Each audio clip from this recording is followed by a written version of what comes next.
दोस्तों नमस्कार, ये है मार्गदर्शन फॉर सिविल सर्विसेज। मैं अनुराग चौधरी। दोस्तों घटना चक्र सामान्य अध्ययन पूर्वावलोकन श्रृंखला के अंतर्गत इस वीडियो में प्रस्तुत है पर्यावरण एवं पारिस्थितिकी से संबंधित महत्वपूर्ण प्रश्न जो आपके आगामी विभिन्न परीक्षाओं जैसे यूपी पीसीएस प्रारंभिक परीक्षा, आरओ लोअर पीसीएस और उत्तर प्रदेश अधीनस्थ सेवा चयन आयोग द्वारा आयोजित की जाने वाली विभिन्न परीक्षाओं के साथ अन्य राज्य लोक सेवा आयोगों जैसे उत्तराखंड, बिहार, राजस्थान, एमपी पीसीएस द्वारा आयोजित परीक्षाओं के सामान्य अध्ययन खंड के लिए बहुत ही उपयोगी है। दोस्तों इस वीडियो में हम जैव विविधता यानी बायोडाइवर्सिटी से संबंधित महत्वपूर्ण प्रश्नों को कवर करेंगे। ये टॉपिक पर्यावरण और पारिस्थितिकी खंड के अंतर्गत बहुत ही महत्वपूर्ण है और यहाँ से कई सारे प्रश्न पूछे जाते हैं। तो आइए शुरू करते हैं जैव विविधता से संबंधित महत्वपूर्ण प्रश्न।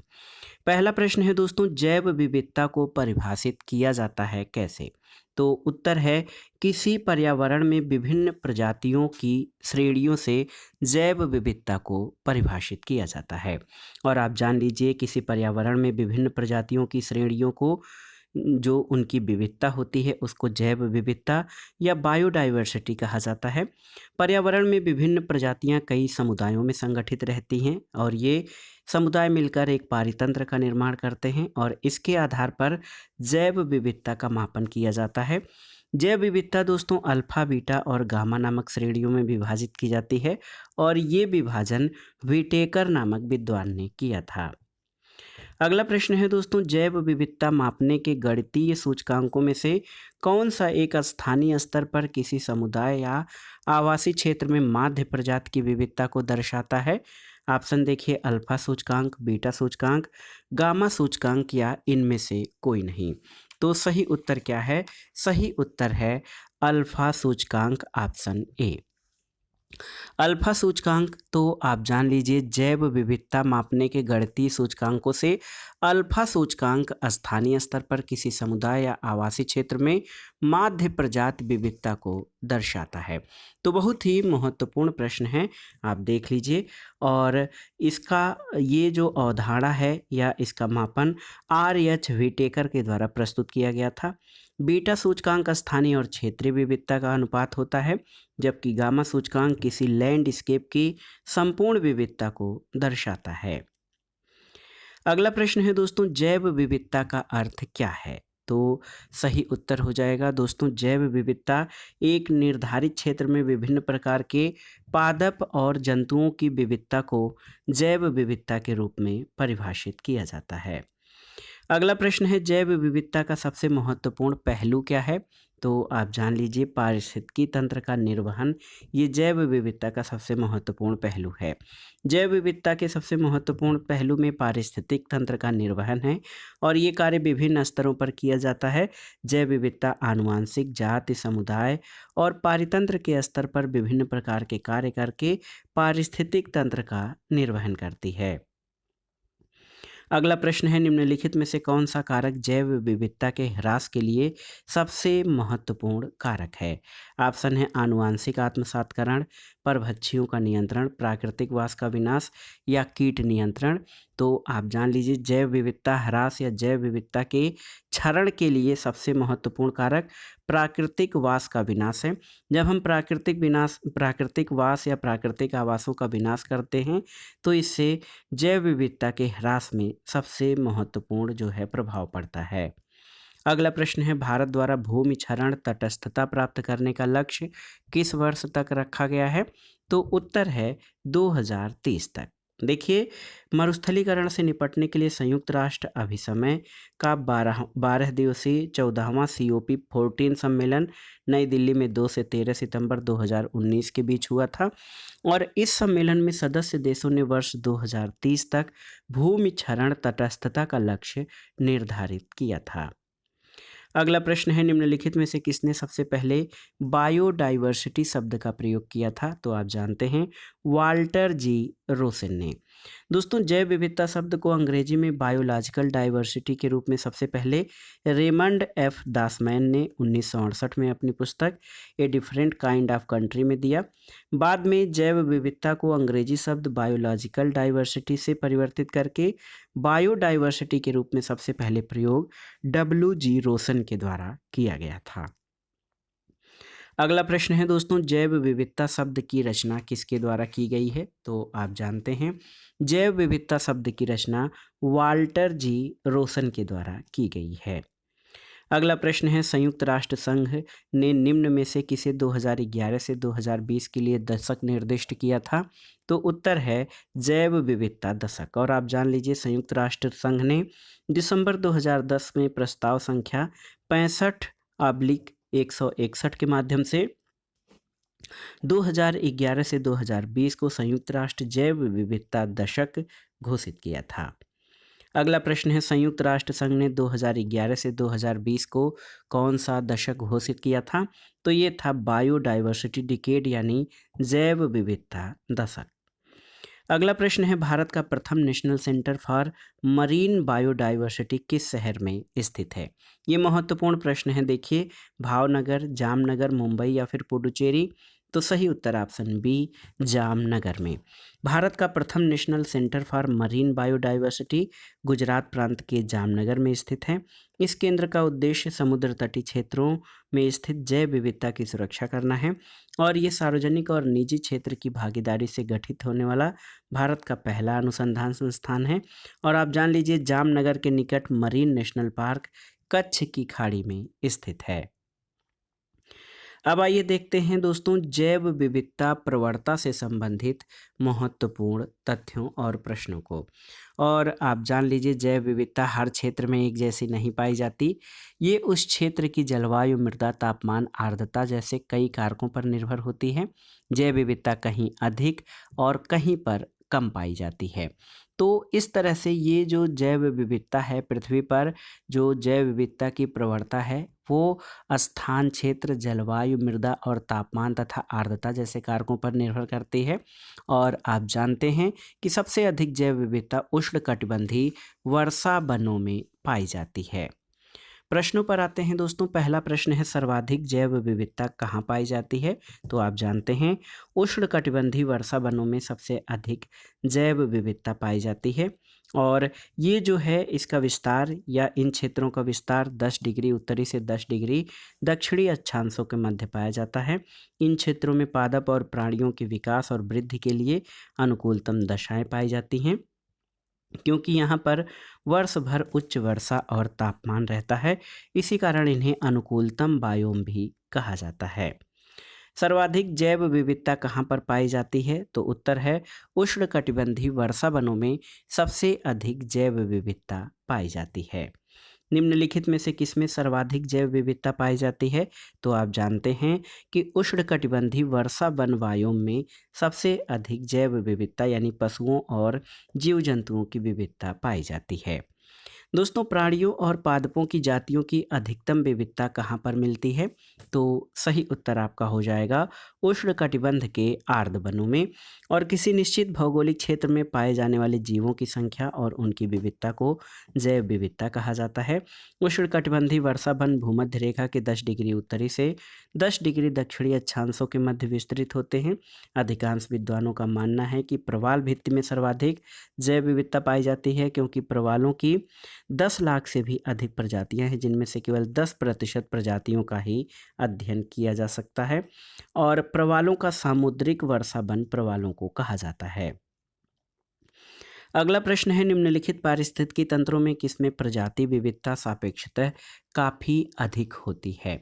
तो उत्तर है उष्णकटिबंधीय वर्षा वन और कोरल रीफ। तो यहाँ पर बी और सी दोनों ही सही उत्तर होगा, क्योंकि उष्णकटिबंधीय वर्षा वन और कोरल रीफ दोनों में ही प्रजाति विविधता सबसे अधिक पाई जाती है।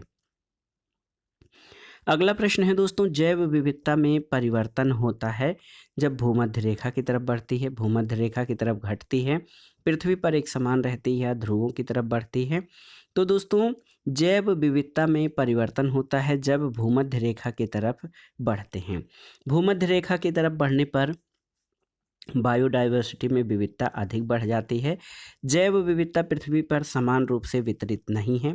सर्वाधिक जैव विविधता भूमध्य रेखा के निकट और निम्न जैव विविधता ध्रुवों पर यानी टुंड्रा क्षेत्रों में पाई जाती है। इसका कारण ये है कि भूमध्य रेखा और उसके निकटवर्ती क्षेत्रों में गर्म जलवायु, अधिक वर्षा और पादप तथा प्राणियों के विकास और वृद्धि के लिए अनुकूलतम दशाएं पाई जाती हैं। ध्रुवों पर इस प्रकार की दशाएं उपलब्ध नहीं हैं। अगला प्रश्न है, निम्नलिखित में से कौन सा कथन सत्य नहीं है। पहला है कि भूमध्य रेखा से ध्रुवों की ओर जाति विविधता में वृद्धि होती है। ये पहला ही कथन आपका गलत हो जाएगा, क्योंकि सर्वाधिक जो जैव विविधता है भूमध्य रेखा पर पाई जाती है और धीरे धीरे जब हम ध्रुवों की ओर जाते हैं तो जात विविधता में कमी आती है। उष्णकटिबंधीय शीतोष्ण क्षेत्रों की अपेक्षा अधिक जातियों को आश्रय देते हैं, बिल्कुल सही है। विशालतम जैव विविधता अमेजनी वर्षा वनों में पाई जाती है, बिल्कुल सही। और जात विविधता शीतोष्ण क्षेत्रों से ध्रुवों की ओर घटती जाती है। तो आप जान लीजिए ऑप्शन ए आपका गलत है। अगला प्रश्न है दोस्तों, सर्वाधिक जैव विविधता पाई जाती है कहाँ पर। शांत घाटी में, कश्मीर में, सुरमा घाटी या फूलों की घाटी में। तो साइलेंट वैली या शांत घाटी में सबसे अधिक जैव विविधता पाई जाती है और ये केरल में है। दोस्तों केरल के पलक्कड़ जिले में शांत घाटी स्थित है। अगला प्रश्न है, शांत घाटी कहाँ पर स्थित है। तो ये केरल के पलक्कड़ जिले में है। साइलेंट वैली परियोजना किस राज्य से संबंधित है। तो ये केरल राज्य से संबंधित है। शांत घाटी नीलगिरी बायोस्फीयर का हिस्सा है। इसको 1984 में नेशनल पार्क घोषित किया गया था। फूलों की घाटी या जो फ्लावर्स वैली है वो कहाँ पर है। दोस्तों वैली ऑफ फ्लावर्स उत्तराखंड के चमोली जनपद में स्थित है। अगला प्रश्न है, हिमालय पर्वत प्रदेश जो है जात विविधता की दृष्टि से अत्यंत समृद्ध है। इस समृद्धि के लिए निम्नलिखित में से कौन सा कारण सबसे उपयुक्त है। तो सही उत्तर है ये विभिन्न जीव भौगोलिक क्षेत्रों का संगम है और इसी कारण हिमालय क्षेत्र, हिमालय पर्वत प्रदेश जैव विविधता की दृष्टि से अत्यंत समृद्ध है। अगला प्रश्न है, निम्नलिखित कथनों पर विचार कीजिए और दिए गए कूट की सहायता से सही उत्तर का चयन करिए। उच्चतर अक्षांशों की तुलना में निम्नतम अक्षांशों में जैव विविधता सामान्यतः अधिक होती है, बिल्कुल सही है। और पर्वतीय प्रवणताओं में उच्चतर उन्नतांशों की तुलना में निम्नतर उन्नतांशों में जैव विविधता सामान्यतः अधिक होती है। तो दोनों ही कथन आपके सही हैं। ऑप्शन सी सही उत्तर हो जाएगा, 1 और 2 दोनों। और आप जानते हैं कि उच्चतर अक्षांशों की तुलना में निम्नतर अक्षांशों में जैव विविधता सामान्यतः अधिक होती है। 0 डिग्री और उसके आसपास के क्षेत्र में जो कि निम्नतर अक्षांश है, यहाँ पर जैव विविधता अधिक होती है। आइए दोस्तों, जैव विविधता हॉटस्पॉट यानी जैव विविधता तप्त स्थल से संबंधित महत्वपूर्ण प्रश्नों को देख लेते हैं जो परीक्षाओं की दृष्टि से बहुत ही उपयोगी हैं। पहला प्रश्न है दोस्तों, देखिए निम्नलिखित क्षेत्रों पर विचार कीजिए। पूर्वी हिमालय, पूर्वी भूमध्य सागरीय क्षेत्र, उत्तर पश्चिमी ऑस्ट्रेलिया। तो इसमें आपको बताना है कि कौन सा जैव विविधता हॉटस्पॉट है। तो उत्तर है केवल एक, यानी पूर्वी हिमालय। और आप जान लीजिए दोस्तों, इन विकल्पों में से पूर्वी हिमालय हॉटस्पॉट का भाग जैव विविधता हॉटस्पॉट स्थलों में शामिल है। भूमध्य सागरीय बेसिन और दक्षिण पश्चिमी ऑस्ट्रेलिया भी इस सूची में शामिल है। और आप जान लीजिए कि मूल प्रश्न में पूर्वी भूमध्य सागरीय क्षेत्र और उत्तर पश्चिमी ऑस्ट्रेलिया दिया गया है, जो कि त्रुटिपूर्ण है। दक्षिणी पश्चिमी ऑस्ट्रेलिया में जो है बायोडाइवर्सिटी हॉटस्पॉट है। भारत में जैव विविधता के तप्त स्थल कौन से हैं। तो भारत में जैव विविधता हॉटस्पॉट जो हैं वो आपके पूर्वी हिमालय और पश्चिमी घाट हैं। तो सही उत्तर ऑप्शन सी हो जाएगा। दोस्तों भारत में देखा जाए तो 4 जैव विविधता हॉटस्पॉट स्थल हैं। पूर्वी हिमालय यानी हिमालय हॉटस्पॉट का भाग, पश्चिमी घाट और श्रीलंका हॉटस्पॉट का भाग, अधिकांश पूर्वोत्तर भारत और अंडमान द्वीप समूह और निकोबार द्वीप समूह, ये जो हैं भारत के बायोडाइवर्सिटी हॉटस्पॉट हैं। अगला प्रश्न है, निम्नलिखित कथनों पर विचार कीजिए। यहाँ पर पहला कथन है कि जैव विविधता हॉटस्पॉट केवल उष्णकटिबंधीय प्रदेशों में स्थित है, और दूसरा है कि भारत में 4 जैव विविधता हॉटस्पॉट अर्थात पूर्वी हिमालय, पश्चिमी हिमालय, पश्चिमी घाट तथा अंडमान और निकोबार द्वीप समूह हैं। तो इसमें देखिए केवल हॉटस्पॉट उष्णकटिबंधीय प्रदेशों में स्थित हैं, ये सही नहीं है। और भारत में 4 जैव विविधता स्थल हैं, लेकिन इनका नाम गलत दिया गया है, तो ऑप्शन डी सही उत्तर हो जाएगा, न तो 1 न तो 2, क्योंकि जैव विविधता हॉटस्पॉट केवल उष्णकटिबंधीय प्रदेशों में ही नहीं बल्कि उच्च अक्षांशीय प्रदेशों में भी पाए जाते हैं। भारत में 4 जैव विविधता हॉटस्पॉट स्थल हैं: पूर्वी हिमालय, पश्चिमी घाट, इसके अलावा पूर्वोत्तर भारत और अंडमान द्वीप समूह तथा निकोबार द्वीप समूह, ये 4 हॉटस्पॉट स्थल हैं भारत में। अगला प्रश्न है, भारत में जैव विविधता की दृष्टि से संतृप्त क्षेत्र कौन सा है? देखिए, पूर्वी घाट, पश्चिमी घाट, थार का रेगिस्तान या बंगाल की खाड़ी। तो उत्तर है वेस्टर्न घाट। दोस्तों, भारत एक ऐसा देश है जो उल्लेखनीय जैव विविधता को प्रदर्शित करता है। भारत में 18 विशाल विविध देशों के कुल स्तनधारियों की 7.6%, पक्षियों की 12.6%, सरीसृपों की 6.2% और उभयचरों की 4.4% आबादी है। और पश्चिमी घाट जैव विविधता की दृष्टि से संतृप्त क्षेत्र है। अगला प्रश्न है, जैव विविधता के संदर्भ में भारत में निम्नलिखित में से कौन सा क्षेत्र हॉटस्पॉट माना जाता है? तो उत्तर क्या हो जाएगा? उत्तर हो जाएगा अंडमान निकोबार द्वीप समूह। दोस्तों, हॉटस्पॉट या तप्त स्थल शब्द का प्रयोग सबसे पहले नॉर्मन मायर्स ने 1988 में किया। हॉटस्पॉट ऐसे स्थान को कहा जाता है जहां पर प्रजातियों की प्रचुरता और स्थानिक प्रजातियों की अधिकता पाई जाती है, लेकिन साथ ही इन जातियों के अस्तित्व पर कुछ संकट बना रहता है। भारत में अगर जो जैव विविधता हॉटस्पॉट की बात करें तो पश्चिमी हिमालय जो है, पश्चिमी घाटी और अधिकांश पूर्वोत्तर भारत और अंडमान द्वीप समूह और निकोबार द्वीप समूह को हॉटस्पॉट माना जाता है। अगला प्रश्न है, भारत में निम्नलिखित में से कौन सा क्षेत्र जैव विविधता तप्त स्थल है? तो सही उत्तर है पश्चिमी घाट। पश्चिमी घाट और पूर्वी हिमालय भारत के महत्वपूर्ण जैव विविधता हॉटस्पॉट स्थल हैं। अगला प्रश्न है, निम्नलिखित में से किसे भारत में जैविक विविधता हॉटस्पॉट के रूप में पहचाना जाता है? तो सही उत्तर है पश्चिमी घाट, ऑप्शन बी। अगला प्रश्न है, भारत में निम्नलिखित में से किसे एक जैव विविधता हॉटस्पॉट माना जाता है? यहाँ पर देखिए, अरावली पहाड़ियाँ, पश्चिमी घाट, पूर्वी घाट और सिंधु गंगा मैदान। तो सही उत्तर है पश्चिमी घाट को जैव विविधता हॉटस्पॉट स्थल माना जाता है। यहाँ पर आपके ऑप्शन दिए गए हैं, जैव विविधता हॉटस्पॉट स्थलों की पहचान करनी है। इसमें देखिए, पूर्वी घाट, तो पूर्वी घाट, पश्चिमी घाट, पूर्वी हिमालय और पश्चिमी भारत। तो सही उत्तर क्या हो जाएगा? पश्चिमी घाट और पूर्वी हिमालय, 2 और 3, ऑप्शन बी आपका सही उत्तर हो जाएगा। अगला प्रश्न है दोस्तों, जैव विविधता के संदर्भ में कौन सा क्षेत्र हॉटस्पॉट माना जाता है? तो सही उत्तर है पूर्वी हिमालय।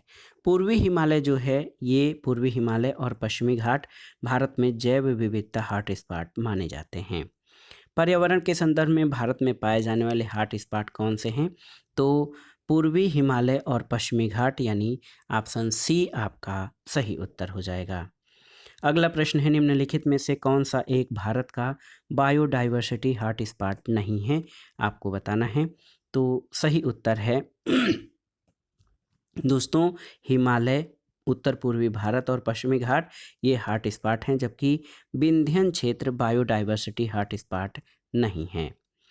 अगला प्रश्न है, भारत के निम्नलिखित क्षेत्रों में से जैव विविधता की दृष्टि से उत्तेजनशील स्थल या हॉटस्पॉट कौन से माने गए हैं? तो आप जानते हैं पूर्वी हिमालय और पश्चिमी घाट। तो केवल 1 और 3 आपका सही उत्तर हो जाएगा। भारत में सबसे अधिक जैव विविधता संपन्न क्षेत्र कौन सा है? गंगा का मैदान, ट्रांस हिमालय, पश्चिमी भाग या मध्य भारत? तो सही उत्तर है पश्चिमी घाट सबसे अधिक जैव विविधता संपन्न क्षेत्र हैं। अगले प्रश्न पर आते हैं दोस्तों। अगला प्रश्न बहुत ही महत्वपूर्ण है और इसमें आपसे पूछा गया है कि निम्नलिखित में से भारत में कौन जैव विविधता का एक संवेदनशील स्थान माना जाता है। तो आप जानते हैं पश्चिमी घाट को। भारत के निम्नलिखित क्षेत्रों में से कौन सा पारिस्थितिक उष्ण स्थल माना जाता है, ये अगला प्रश्न है। तो आप जानते हैं पूर्वी घाट और पश्चिमी हिमालय, नहीं, पूर्वी हिमालय और पश्चिमी घाट। तो यहाँ पर आप देखिए बी और सी दोनों ही सही उत्तर हो जाएगा, क्योंकि पूर्वी हिमालय और पश्चिमी घाट ये दोनों ही क्षेत्र भारत में पारिस्थितिक उष्ण स्थल माने जाते हैं। अगला प्रश्न है भारत में जैव विविधता की दृष्टि से धनी स्थान कौन सा है। तो सही उत्तर है पश्चिमी घाट दोस्तों जैव विविधता की दृष्टि से प्रचुर स्थान रखता है। अगला प्रश्न कथन और कारण से संबंधित है। कथन है कि लिम्नेटिक क्षेत्र में पादप प्लवक अधिकता में वृद्धि करते हैं, और कारण है कि लिम्नेटिक क्षेत्र पानी का खुला क्षेत्र होता है। तो सही उत्तर है ए और आर दोनों सही है, और आर ए की सही व्याख्या करता है। पादप प्लवक यानी फाइटोप्लैंक्टन ये सूक्ष्म जीव होते हैं जो जलीय वातावरण में पाए जाते हैं। पादप प्लवक की वृद्धि कार्बन डाइऑक्साइड, सूर्य के प्रकाश और पोषक तत्वों की उपलब्धता पर निर्भर करती है। लिम्नेटिक क्षेत्र में पादप प्लवक अधिकता में वृद्धि करते हैं क्योंकि ये जल का खुला क्षेत्र होता है। अगला प्रश्न है निम्नलिखित में से 3 मानकों के आधार पर पश्चिमी घाट, श्रीलंका और इंडो बर्मा क्षेत्रों को जैव विविधता के प्रखर स्थलों में मान्यता प्राप्त हुई है। तो ये कौन कौन से हैं? ये हैं जाति बहुतायता, स्थानिकता और कौन सा आशंका बोध, यानी 5। तो 1, 3, 5 जो हैं ये दोस्तों ये मानक इस संदर्भ में सही हैं। ऑप्शन सी सही उत्तर हो जाएगा।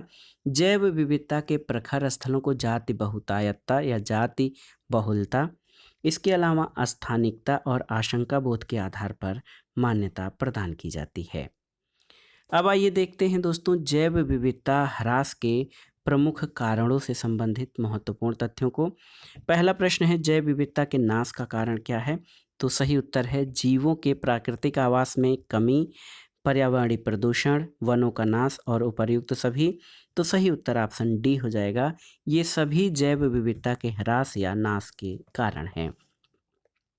दोस्तों जैव विविधता के नाश के प्रमुख कारणों में प्राकृतिक आवासों का क्षरण, प्राकृतिक संसाधनों का अतिदोहन, विदेशी प्रजातियों का आक्रमण, वन क्षेत्र या वनों की सघनता कम होना, औद्योगिकरण और अवैज्ञानिक तरीके से खनन के साथ अवैध शिकार और तस्करी जैव विविधता ह्रास के प्रमुख कारण हैं।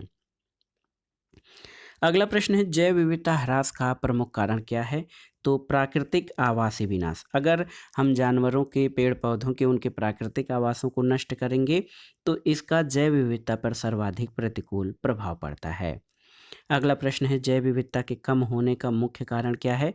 तो आवासीय विनाश जो है वो जैव विविधता पर सर्वाधिक बुरा असर डालता है।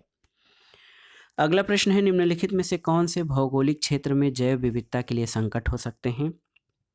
इसमें आपको बताना है। तो वैश्विक तापन, आवास का विखंडन, विदेशी जातियों का संक्रमण, शाकाहार को प्रोत्साहन, ये जैव विविधता के लिए संकट नहीं है। तो 1, 2, 3 आपके सही हो जाएंगे। और आप जान लीजिए दोस्तों कि भौगोलिक क्षेत्र में जैव विविधता वैश्विक तापन, पर्यावास के विखंडन और विदेशी जाति के संक्रमण से संकटापन्न स्थिति में पहुंच सकती है, जबकि शाकाहार को प्रोत्साहन जैव विविधता के लिए संकट उत्पन्न नहीं करता है। अगला प्रश्न है निम्नलिखित में से कौन से किसी प्रदेश की जैव विविधता के लिए संकट हो सकते हैं। इसमें देखिए भूमंडलीय तापन बिल्कुल सही है, प्राकृतिक वासों का विखंडन बिल्कुल सही है, विदेशी प्रजातियों का आक्रमण सही है, शाकाहार को प्रोत्साहन जो है जैव विविधता के क्षरण के लिए उत्तरदायी नहीं है। ऑप्शन सी आपका सही उत्तर हो जाएगा। अगला प्रश्न है दोस्तों इनमें से कौन जैव विविधता के लिए बड़ा खतरा है, आपको बताना है जैव विविधता के लिए। तो उत्तर है प्राकृतिक आवासों और वनस्पतियों का विनाश और झूम खेती, ये जैव विविधता के लिए बड़े खतरों में शामिल है। और आप जान लीजिए जलवायु परिवर्तन, औद्योगिक विकास और प्राकृतिक पर्यावासों या प्राकृतिक आवासों में कमी के चलते जैव विविधता के समक्ष सबसे बड़ा खतरा हुआ है। और देश के पूर्वी और उत्तर पूर्वी हिस्सों में झूम खेती प्रचलित है, जो कि खेती का अवैज्ञानिक तरीका है। झूम खेती के फलस्वरूप बड़े पैमाने पर वनों का ह्रास हुआ है और भूमि की उर्वरा शक्ति कम हुई है। अगला प्रश्न है दोस्तों, यद्यपि भारत की जनसंख्या तीव्र गति से बढ़ रही है, किंतु पक्षियों की संख्या तेजी से घट रही है। इसका सही कारण क्या है? तो सही कारण है कि जो पक्षियों का वास स्थान या प्राकृतिक वास स्थान है, उनका बड़े पैमाने पर कटौती हुई है। और कीटनाशक, रासायनिक उर्वरक और मच्छर भगाने वाली दवाओं का बड़े पैमाने पर उपयोग हुआ है। तो 3 और 4 इसमें आपके सही हैं। ऑप्शन सी सही उत्तर हो जाएगा। अगला प्रश्न है नीचे कथन और कारण से संबंधित प्रश्न है। कथन है कि उष्णकटिबंधीय देशों में तितलियों की प्रजातियां सर्वाधिक संख्या में पाई जाती हैं। बिल्कुल सही है। कारण है कि तितलियां कम तापमान में नहीं रह सकती हैं। बिल्कुल सही है। दोस्तों ए और आर दोनों सही हैं और आर ए की सही व्याख्या करता है। और आप जान लीजिए तितलियां जो हैं कोल्ड ब्लडेड हैं, इसलिए इनके रहने के लिए उष्ण और गर्म जलवायु वाला क्षेत्र सबसे अधिक अच्छा स्थान माना जाता है। यही कारण है कि तितलियों की सर्वाधिक प्रजातियां उष्णकटिबंधीय देशों में पाई जाती हैं। तितलियां अपने शरीर के तापमान को विनियमित करने में सक्षम नहीं होती। परिणाम स्वरूप इनके शरीर का तापमान आसपास के तापमान के अनुसार बदलता रहता है और बहुत कम तापमान होने की स्थिति में ये उड़ नहीं सकती हैं। अगला प्रश्न है जैव विविधता को अधिकतम संकट किससे है? तो आप जानते हैं जैव विविधता को अधिकतम संकट प्राकृतिक निवास और वनस्पतियों के विनाश से है, क्योंकि जैसे ही हम प्राकृतिक निवास या जो पशु पक्षियों या पेड़ पौधों का प्राकृतिक आवास है उनको नष्ट करते हैं, तो इससे जैव विविधता को सबसे अधिक खतरा उत्पन्न होता है। और जब प्राकृतिक आवास और वनस्पतियां नष्ट होती हैं, तो ऐसे में जीव जंतु और वनस्पतियों को अनुकूलन का अवसर नहीं मिलता है, जो जैव विविधता के लिए बहुत ही हानिकारक है। अगला प्रश्न है निम्नलिखित में से कौन सा एक उत्तराखंड में जैव विविधता के ह्रास का कारण नहीं है? सड़कों का विस्तार, नगरीकरण, बंजर भूमि का वनीकरण और कृषि का विस्तार। तो उत्तर है बंजर भूमि का वनीकरण जो है ये उत्तराखंड में या किसी भी राज्य में जैव विविधता के ह्रास का कारण नहीं है, क्योंकि बंजर भूमि का जब वनीकरण करेंगे तो ये जैव विविधता में सहायक होगा, न कि इससे जैव विविधता में ह्रास होगा। और इस तरह की बंजर भूमि का वनीकरण जैव विविधता के ह्रास का कारण नहीं है, बल्कि इसके विपरीत सड़कों का विस्तार, नगरीकरण और कृषि का विस्तार जैव विविधता के लिए जो है उसके ह्रास के लिए उत्तरदायी है। अगला प्रश्न और इस वीडियो का आखिरी प्रश्न है कि निम्नलिखित में से कौन एक पारिस्थितिक तंत्र की जैव विविधता की बढ़ोतरी के लिए उत्तरदायी नहीं है? पारिस्थितिक तंत्र की उत्पादकता, मध्य व्यवधान, पारिस्थितिक तंत्र की आयु या पोषण स्तरों की कम संख्या। तो आप जान लीजिए दोस्तों पोषण स्तरों की कम संख्या ये जैव विविधता की बढ़ोतरी के लिए उत्तरदायी नहीं है। और आप जान सकते हैं कि पोषण स्तरों में कमी से एक विशेष वर्ग के जीवों की संख्या में वृद्धि होती है, जबकि जैव विविधता में कमी आती है। वहीं जैव विविधता की बढ़ोतरी में पारिस्थितिक तंत्र की उत्पादकता, उसकी आयु और मध्य व्यवधान सहायक होते हैं। तो दोस्तों ये था आज का वीडियो। घटना चक्र सामान्य अध्ययन पूर्वावलोकन श्रृंखला के अंतर्गत पर्यावरण एवं पारिस्थितिकी से संबंधित महत्वपूर्ण प्रश्नों के अंतर्गत जैव विविधता यानी बायोडाइवर्सिटी से संबंधित महत्वपूर्ण प्रश्न। ये प्रश्न आपके आगामी विभिन्न परीक्षाओं जैसे यूपीपीसीएस प्रारंभिक परीक्षा, आरओ और अन्य राज्य लोक सेवा आयोगों द्वारा आयोजित की जाने वाली परीक्षाओं के लिए बहुत ही उपयोगी है। आप इन प्रश्नों को तैयार कर लीजिएगा। वीडियो आपको कैसा लगा हमें कमेंट बॉक्स में ज़रूर बताइएगा। वीडियो को लाइक करें, शेयर करें और इस चैनल मार्गदर्शन फॉर सिविल सर्विसेज को सब्सक्राइब करें। वीडियो देखने के लिए धन्यवाद दोस्तों। नमस्कार।